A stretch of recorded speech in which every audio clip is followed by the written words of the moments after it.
નિરાંત મહારાજ એવું કહેતા આ તો અનુભવ્યાનો ઉપદેશ સમજો તો સમજાય એવો છે, આવરણ નહીં આવે લેસ આત્મા ઓળખાય છે કે જો નિરાંત મહારાજ એમ કે આ તો આત્માને ઓળખવાની વાત કરી છે, પણ લેસ માત્ર કે ના આવરણ આવતું નથી. તો હકીકત આવરણ ના છે શાનું? તો કે તન નું આવરણ છે, મન નું આવરણ છે, ધન નું આવરણ છે, શિખ નું આવરણ છે.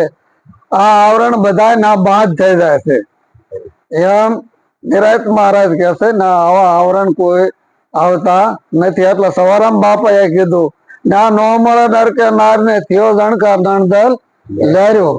એટલે કે ના કોઈ નર નારી નો ભેદ પણ મટી જાય છે, ના નાતી જાતિ નો ભેદ મટી જાય છે. જયારે આ સદગુરુ જયારે સતનો સંગ કરાવે છે ને તારે એમ કે છે કે તન તું નથી, મન તું નથી, ધન તું નથી, શિષય પણ તું નથી. આ બધું આપવા વાળો તારી સિવાય બીજો પાછો છે ને તું જ છો, બીજો નથી. એટલે સંતોએ એમ કીધું છે કે જો કોઈ કે આત્માને ઓળખ્યા વગર ભવના ફેરા નહીં મટે. કોઈ સંતોએ કીધું આત્મ તત્વ છીનાવીને આ સાધના સર્વે જૂઠી છે. એમ નિરાંત મહારાજ કે મન સમજાવે તે નર મોટા સ્થિરતા પદમાં ઠર્યા. એટલે જે જે સંતોના અનુભવમાં આવ્યું એવું કીધું છે, કોઈનું ખોટું છે નહીં. પણ હવે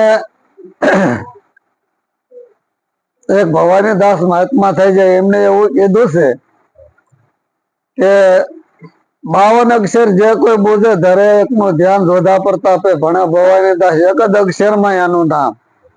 તો શબ્દ છે બ્રહ્મ છે ને બ્રહ્મ છે ને એ કે તું છો, તારા સિવાય બીજો નથી.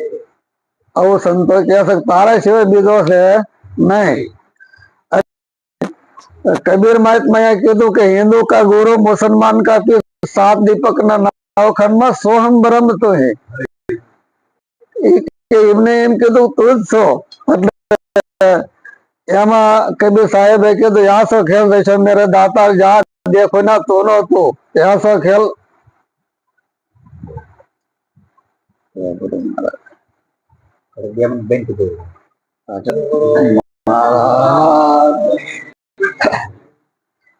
એટલે કબીર સાહેબે કીધું કે સો ખેલ રહેશો મેરે દાતર જ્યાં દેખો ના તોનો તું છો.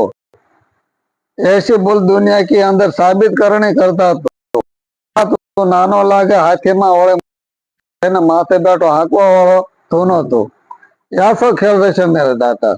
એટલે એમ કીધું છે કે ધીરજ મહારાજ છે હમ સે બ્રહ્મ